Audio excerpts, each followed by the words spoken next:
Alrighty, ladies and gentlemen, I have an insane discovery to share with you, the overall Wuthering Waves community, and of course, just the gacha space as a whole. Because Doro44 has done something insane. He's done something that I feel like I've never really seen one of the more Hoyo-affiliated CCs do before. And if you go ahead, you take a look at his Twitch channel over here, you'll be able to see exactly what I'm talking about on his videos section. Because this dude straight up has been streaming woo-wah for 3 days in a row, doing a bunch of different story quests, splitting it up with some other games as well, but doing a bunch of story quests. And the big thing is, when you pop open these VODs, you look at this shit, right? What do you not see? Hashtag ad. No, like, sponsor branding, none of that. He has been playing the game for 3 days in a row, doing a bunch of the different story quests, all of that without being sponsored.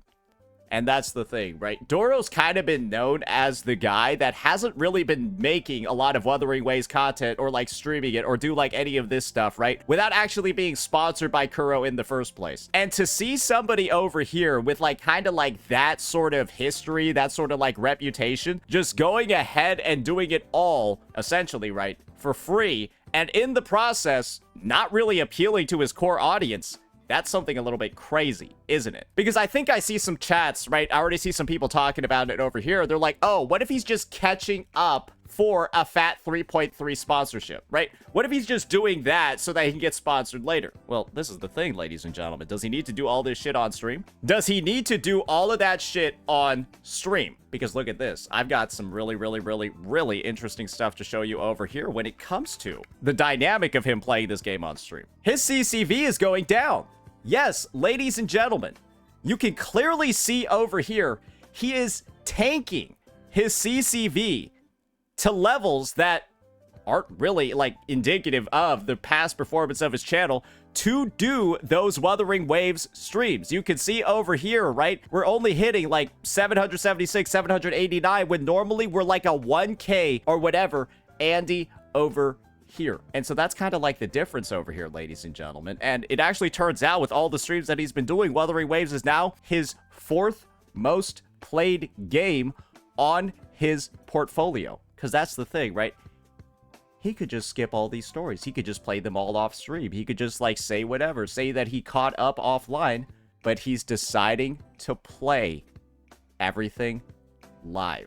And that's the situation, right? That's what's going on. And you can see over here, right, in this stream in particular, I'm just going to be honest, right? This is not really great viewership numbers for Doro. He's making a bit of an active sacrifice to just go ahead and play the game, build up that Wuthering Waves audience as well, knowing that it's not really technically the best thing for his growth. Because all you need to do is go to his channel right now. Doro switched the category over to Honkai Star Rail, and he immediately jumped up to 1,000 viewers. Bro was at like 600, right? Bro was at like 600, 700 right before he switched. And then he went to the anniversary patch for HSR and then bumped up basically 1.3x his views. And this is the situation over here. I'm applauding him. Hey, I'm just saying up front, give him all the support that you can. Because there have been people, right, in my audience, right? There have been people that I've been, there have been people in my chat saying that he's loving it. Saying he's glad that he played the story on stream. All great quotes like that. And of course, right, showering the game with praise at the same time. So give him all the support possible over here because, well, there's something else we need to talk about when it comes to this situation, ladies and gentlemen. There's something else we need to sort of reveal, because this is happening after so many different stories, so many different reveals by Hoyo affiliated CCs that have been trying to play Wuthering Waves. We all remember this video over ladies here, and gentlemen, from 8 months ago. This video over here from 8 months ago where, oh, sorry. This is not even the most recent one. Sorry, my bad. There's an even longer one. Sorry, I want to go in chronological order over here. We all remember this statement over here from Wallenstein's talking about how he's stepping away from the world of Genshin Impact content creation, right? This is kind of just like a regular post of him saying like, oh, I'm not going to play Beto anymore, all of that. But then there was a post that he made on Facebook. When it comes to content, there will definitely be people coming back to play again. Especially maybe after this Nile region update. And honestly, there's a personal problem with the stinginess of this one game, a little story. And I was invited to be a part of the content creator program, but I refused. Why? There was an agreement that required the channel not to post other game content. And I did not like how it worked. So this was a situation over here where Wallenstein's was invited to the Hoyoverse program. Maybe this is something that only happens over in Asia, right? He was invited to the program, but one of the rules of the program was you're not allowed to upload or play those other games, or really like publicize you playing those other games. And that was a year ago. And this was not a good look at all. However, it happened again. Ladies and two. You all remember the Meru situation, right? This was, I believe, a JPCC, one of the biggest ones in the Genshin program back in the day. And he shared that Genshin management told him not to focus on Wuwa too much. And when he said in his stream that he felt more comfortable in the Wuwa community, someone said you can't make a living without Genshin. And I'm pretty sure at this point, Meru is actually one of like the biggest sort of like Wuwa streamers right now. Guys, this is all stuff from just a year ago. And when that's the reputation that currently gets held when it comes to Hoyo-affiliated creators, right? Hoyo-affiliated creators basically being told, hey, you're not allowed to be playing our, like, competing game and stuff like that. We don't want to see you playing it on stream. We don't want to see you uploading videos on it, so on and so forth. That's a really, really, really stinky fucking look. And that's just 2 recorded instances that we've seen so far. One happening with Wallenstein's, one happening right over here with Meru. These are both in Asia. And so you might be thinking, oh, Saint, you know, maybe this is just something that, like, you know, only occurs on that side of the globe. Surely that's not something that would occur over in global, right? And that kind of just explains the Doro situation. Well, guys, and this is where the one from 8 months ago comes up. Guys, 8 months ago, you had a video from Kekvin talking about the exact same fucking thing over in EN, where he was essentially told, right, hey, let's see the post over here. Oh, it's a fucking video. He basically talks about, in this video, I'm not going to play the whole goddamn thing because this is us reacting to it, right? He explains why he dropped Wuthering Waves during its release. He waited a whole goddamn year, right, to talk about why he played the game a little bit on release and then proceeded to not really play it again. And one of the big reasons for that was due to the Hoyo contract that he was on. And in that Hoyo contract, ladies and gentlemen, well, you had very, very, very similar terms, very, very, very similar bits of pressure that you saw over here, where the end result kind of just is, hey, we don't want you playing the competitor's game. And one of the conditions of this contract is, and I think Kekvin's specific contract was, they wanted... Wait, let me just play this most replayed part. Maybe that'll break it all down, because clearly this was something spicy. He broke my contract off from these people.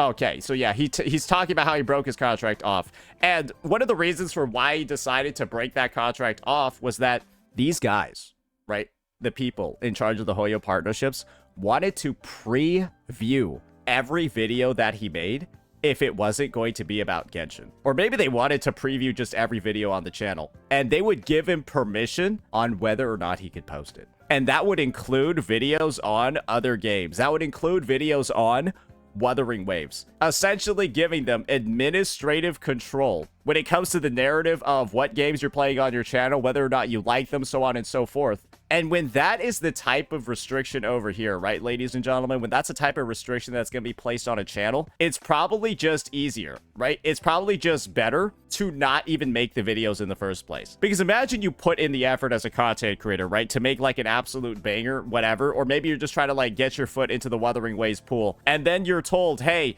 yeah, you just can't upload this one. Yeah, I know you spent XYZ number of hours, like, filming, playing the game, whatever, doing all of this stuff to build this one up. Yeah, you just can't upload it. Or we're gonna make you severely edit it so that you don't, like, you know, talk too much about how good the game is and stuff in the process. That's a restriction, right? That you probably don't want. That's a restriction that's probably going to get your channel into a bit of a roadblock, game-wise, that you don't want. Okay, all right. Let's address this one retard in the chat. I highly doubt it's like that. A company cannot do that. Are you retarded? When the contract is for an amount of money and they simply tell you, we will not give you this money until you give us these permissions, then yes, they're able to fucking do that because you are doing and fulfilling all these conditions in exchange for a set amount of money. Are you like... Should I just ban him? Because, like, I don't know if this guy is, like, joking, or I don't know if this guy is, like, like, it's just, at this point, like, are we being, like, intentionally retarded? I'm a her. Okay, is she being intentionally retarded? Ban me, please. Okay, sure, your wish is my command. Anyways, minus one girl in chat.